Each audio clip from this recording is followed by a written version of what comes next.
Hello all.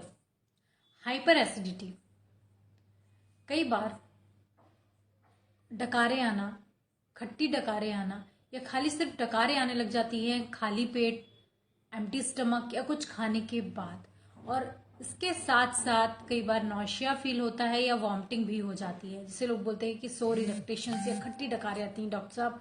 And कई बार तो हमें वॉमिटिंग भी हो जाती है। This may be the sign of hyper acidity. आपको या तो रिफ्लक्स हो रहा है, एसिड बहुत ज्यादा बॉडी में बन रहा है और उस वजह से इरेक्टेशंस आ रहे हैं। उसके पीछे कारण क्या है ये तो इम्पोर्टेंट है ही। इसका सोल्यूशन क्या है, इसको किस तरह से ट्रीट करें होम्योपैथिक पॉइंट ऑफ व्यू से, और आज एक रेमेडी मैं शेयर करूंगी जो बेसिकली इस बीमारी के लिए नहीं जानी जाती, बट किस तरह के सिम्टम ये प्रेजेंट करती है हाइपर एसिडिटी में और कैसा क्लिनिकली मुझे रिजल्ट मिला उस बारे में डिस्कस करेंगे आज। So friends, welcoming you all in my page. And अभी तक अगर आपने मुझे फॉलो नहीं किया है तो फॉलो कर लें, एंड मेरे यूट्यूब चैनल को भी सब्सक्राइब कर सकते हैं for videos related to health and homeopathy. So देखिए, हाइपर एसिडिटी का मतलब ही है कि बॉडी में आपके एसिड ज्यादा बन रहा है। बॉडी में एसिड का बनना HCl है, जो हमारे फूड जो भी आप लेते हो ना, आप ओरल कैविटी से लेकर के जो भी एनल कैनाल तक का जो एक पूरा प्रोसेस है GIT सिस्टम का, उसमें जो भी हम फूड लेते हैं वो एसिड के साथ मिक्स होकर के हमारे डाइजेस्टिव सिस्टम के थ्रू वो प्रॉपर डाइजेस्ट होता है और बाहर फिर निकलता है। कई बार क्या होता है कि हमारी बॉडी में दो स्थितियां बनती हैं, दो कंडीशन बनती है। एक तो ये बनती है कि जो नॉर्मल एसिड है हमारी बॉडी में वो तो बन रहा है, बट वो हमारे फूड के साथ एसिमिलेट होके आगे प्रोसेस नहीं कर रहा है, आगे नहीं बढ़ रहा है। एक तो ये कारण है। एंड दूसरा ये है कि उसका जो सिक्रीशन है वो बहुत ज्यादा हो रहा है, HCl का सिक्रीशन बॉडी में ज्यादा है और उसी की वजह से आपको हाइपर एसिडिटी हो रही है। अब उसके रीजन क्या हो सकते हैं, क्यों ऐसा होता है कि HCl ज्यादा बनने लग जाता है? वो हो सकता है आपका इम्प्रॉपर डाइट्रिक हैबिट्स, जो आपके खान पान का तरीका है वो सही नहीं है।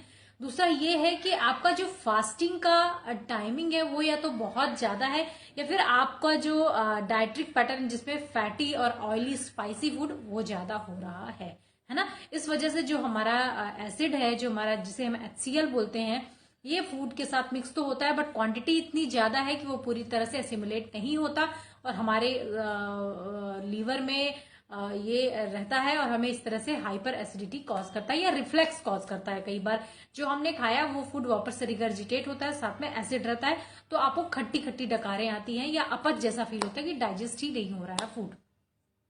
अब इसके लिए सोल्यूशन तो सबसे पहला ये है कि हमें अपनी डाइट्स पे ध्यान देना है, कि आपको ऐसा कोशिश करना है, जिन लोगों को हाइपर एसिडिटी होती है उनके लिए बात हो रही है, आपको ट्राई करना है फ्रेंड्स कि ज्यादा देर तक फास्टिंग नहीं रहना है। और इन दो चीजों में एक और इम्पॉर्टेंट चीज है, आपको ये ऑब्जर्व करना है कि आपको फास्टिंग एसिडिटी ज्यादा हो रही है, खाली पेट हो रही है, या फिर आपको खाना खाने के बाद ज्यादा एसिडिटी हो रही है। दीज आर टू सिचुएशंस जो जनरली हाइपर एसिडिटी के साथ रहती हैं। ठीक है, अगर फास्टिंग के साथ हो रही है कि भाई हम खाली पेट रहते हैं तो हमें गैस बहुत ज्यादा बनती है, तो you need to take food in small time, थोड़े थोड़े टाइम पे आपको ब्रेक लेकर के फूड लेना है। तो वो सबसे पहले आपको सोल्यूशन देता है, आपको हेल्प करता है आपके पेट में बन रहे एसिड को फूड के साथ एसिमिलेट करने का, आगे बढ़ने का। राइट, होता क्या है कि आप फास्टिंग करते हो, बहुत देर तक खाली पेट रहते हो, जैसे ब्रेकफास्ट टाइम पे नहीं लिया, 10 बज गया, 11 बज गया या 12 बज गया, वो जो एसिड है वो रिफ्लक्स करता है, ऊपर की तरफ आता है और उसी की वजह से आपको फिर हाइपर एसिडिटी में या तो आपको बर्निंग हो सकती है, हार्ट ब्रश जिसे बोलते हैं, कई बार यहाँ पे बर्निंग पूरा फील होती है,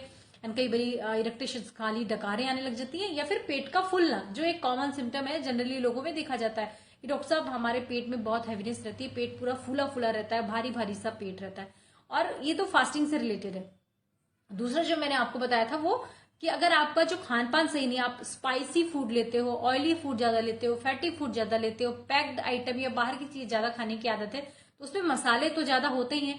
वो मसाले क्या करते हैं, वो एसिड जो है बॉडी में उसके साथ मिलकर के और ज्यादा हाइपर एसिडिटी क्रिएट करते हैं। जितने भी ये फैटी फूड है ना, जो स्पाइसी फूड है, उनका काम ही यही है।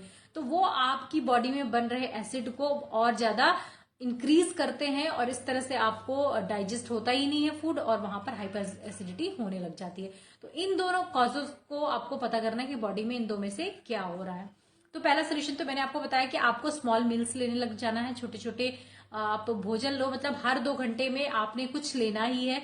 आपका जो मेनली मॉर्निंग का टाइम है, जो मैं केस डिस्कस करने वाली हूँ रिलेटेड टू रेमेडी वो डेफिनेटली फास्टिंग से ही रिलेटेड है। ऐसा केस मेरे पास आया जहां पर हम जनरली इस रेमेडी के साथ नहीं जाते, but this was the very very peculiar symptom.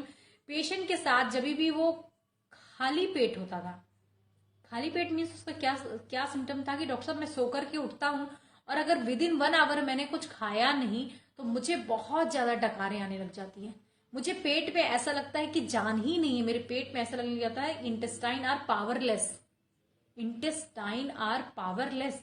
और ऐसा लगता है कि पेट में जान ही नहीं है, कुछ नहीं है मेरे पेट में। ऐसा क्यों होता है, इतनी कमजोरी क्यों फील होती है? पेट में कमजोरी लगना, ऑल गॉन सेंसेशन, ऐसा लगता है कुछ है ही नहीं, कोई जान ही नहीं है।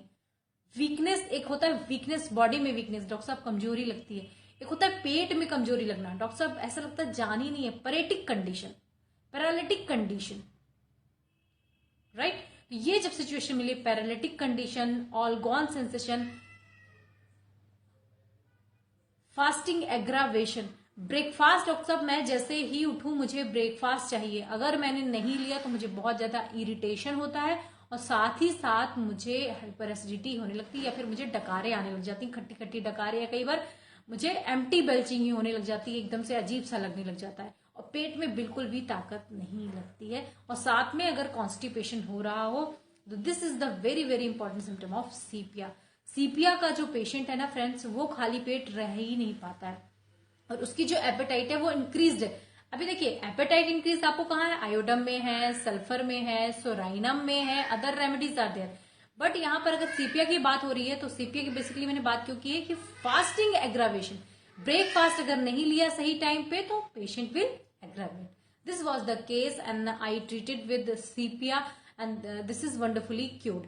तो होता क्या है कि जो सिम्टोमेटोलॉजी हमें मिल रही होती है, जो प्रेजेंटिंग सिम्टम होते हैं, उनको छोड़ करके हम रूटीन ड्रग के पीछे भागते हैं कि भाई हाइपर एसिडिटी है तो इस रेमेडी का केस होगा, हाइपर एसिडिटी है तो वो रेमेडी दे सकते हैं। What are the symptom, this is very very important. तो हाइपर एसिडिटी को हम इस तरीके से, इस पॉइंट ऑफ व्यू से ले सकते हैं। एक तो हमारा डाइट्रिक पैटर्न क्या है हमारे पेशेंट का, वो हमें जानना जरूरी है, उस पर हमें काम करना है। आपने मेडिसिन दे दी बट वो हाईली स्पाइसी फूड ले रहा है, बहुत ज्यादा कंजप्शन कर रहा है अल्कोहल का, तो वहां पर हाइपर एसिडिटी तो होगी ना, क्योंकि अल्कोहल भी एसिडिक होता है।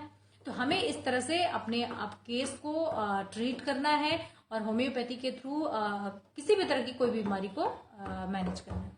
So this is all for today.